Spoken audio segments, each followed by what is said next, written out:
Okay, good deal. Let's go ahead and take this next caller. Caller, welcome to the show. Please tell us your name and where you're calling from. Hello, my name is Renee. I'm calling from South Texas. Hey, shalom, Renee. Welcome to the show. What's the question for Rabbi?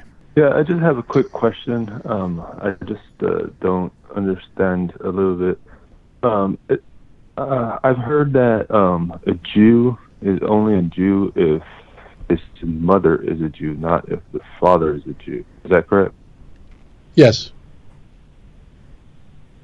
Okay, maybe this was before the Torah was given, and maybe it doesn't apply, but I'm in the understanding that Joseph, the son of Jacob, was in Egypt, and he married an Egyptian woman, and he had two kids, Ephraim and Manasseh. I just don't. I know they're part of the tribes, but was his wife really Egyptian, or? That's really a good point. How does it? Yeah. So how is it that Ephraim and Manasseh were Jewish if their mother was Egyptian? That's your question. Yeah. I mean, I don't. That's a great question. I don't mean to be controversial or anything. I just want to understand completely, because I do believe they're part of the tribes and everything, but I just would like to learn a little. No, that's not controversial at all. If anything, it's very thorough. We really appreciate that question. It's brilliant. That's easy. Brilliant. Okay, thank you very much. Take care. Bye-bye. Thank you very much. You bet. All right, cool. Yeah, it's a fun question. Go for it. Joseph's wife was not Jewish. Now, I'm using the word Jewish here. Don't send me an email that they wouldn't use the word Jew, okay? I'm using our conventional language today, okay? I'm just going to use the word Jewish, because technically you would say it is Israelite, okay? But we're just going to, I don't want to use any words that might sound arcane. So I just want to use conventional language. So I appreciate if you don't, blow up my inbox. Oh, well, we were all Jews and they were just Judah and he was okay. So I'm going to use the word Jew here, or Jewish, in a very pedestrian sense, okay? Like saying that Moses was Jewish, but he wasn't actually from Judah. This is sort of the same. This is a generic term, right? Right. It's not really so generic, because in fact we find in Tanakh that people who are not from the tribe of Judah are called Jews. After the 10 northern tribes are carried off in the 14th year, by the time it reached the 14th year of Hezekiah's reign, so at that point whoever is left is loyal to the kingdom of Judah, and therefore and this is actually a prophecy. If you look at Genesis chapter 49, particularly verse 8, it says, all your brothers will praise you.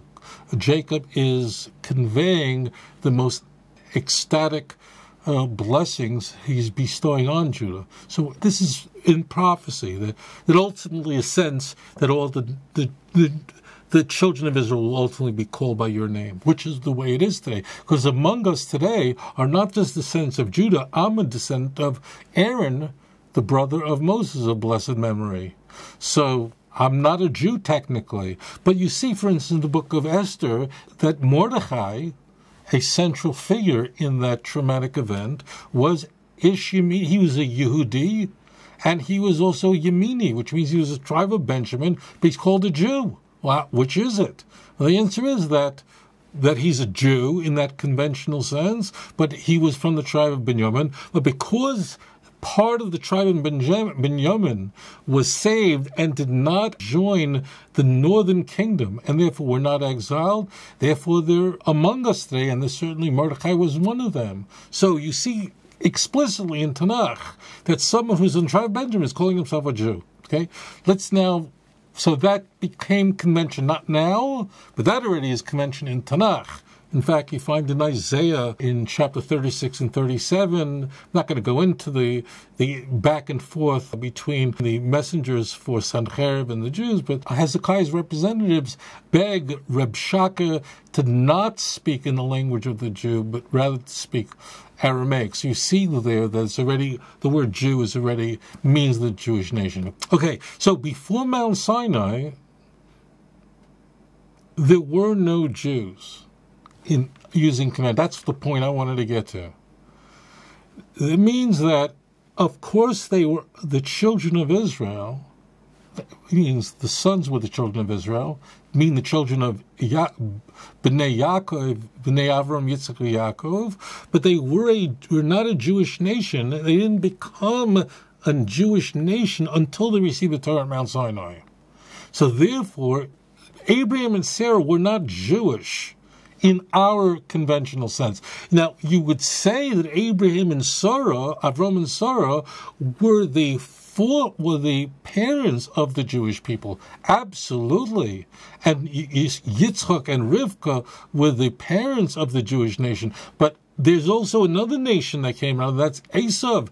Esav was born to Rivka. Esav, the descendants of Esav are wicked, are Edom, are not Jewish. So if Rivka was a Jew, how would she produce Esav, who God says, I hated him?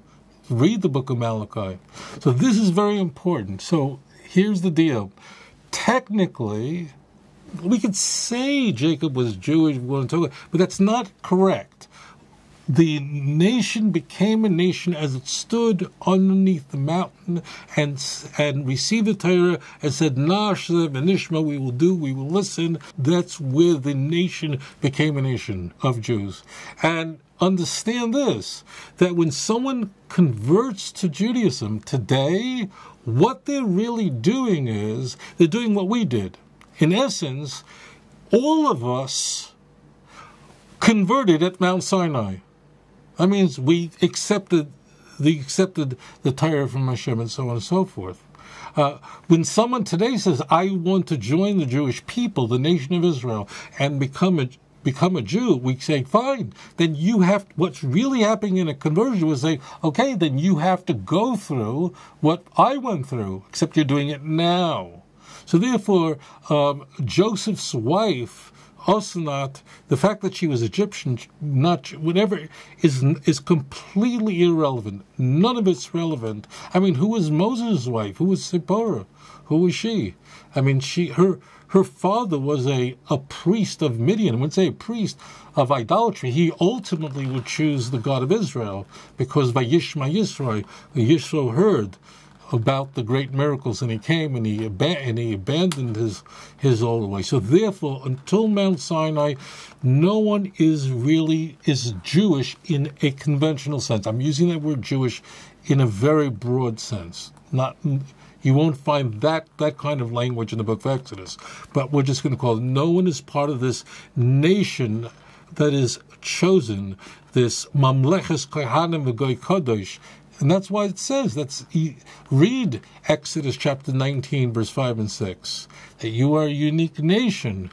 You are a priestly nation. Mamleches Kohanim, a priestly nation, v'Goy Kodesh, and a holy nation. The whole world belongs to me. When did that happen? Right there at Mount Sinai. So wherever people came from before them wasn't relevant. At that point, after the Torah was given at Mount Sinai, at that point, only a Jewish woman could convey Jewishness, not a Jewish man. If the mother is Jewish, then the father did convey the tribe identity, Numbers 118. Actually, there's quite a few verses in that opening chapter.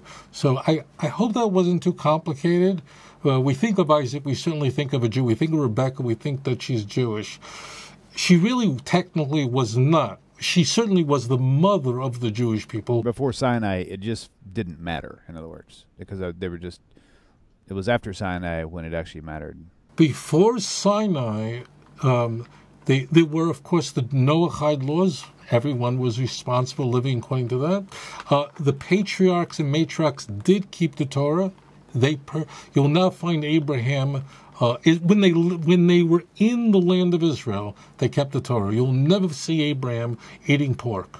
Isaac, no, he wasn't eating horse meat. Nowhere. It's not an accident. They knew about the commandments of the Torah. Of course, we see even with Noah, Genesis 6 and 7, Noah knew exactly what a clean and unclean animal was, but they were not bound by the Torah, but they did keep it. Our forefathers kept it in the land of Israel, not outside the land of Israel. For example, Jacob married two sisters, but he wasn't in the land of Israel when he lived with them, and in fact, the moment he entered the land of Israel, Rachel died. Adon olam asher malach בטרם כל יציר נברא ועת נעשה בחפצו כל אזי מלך שמו נקרא ואחרי ככלות הכל לבדו ימלוך נורא והוא היה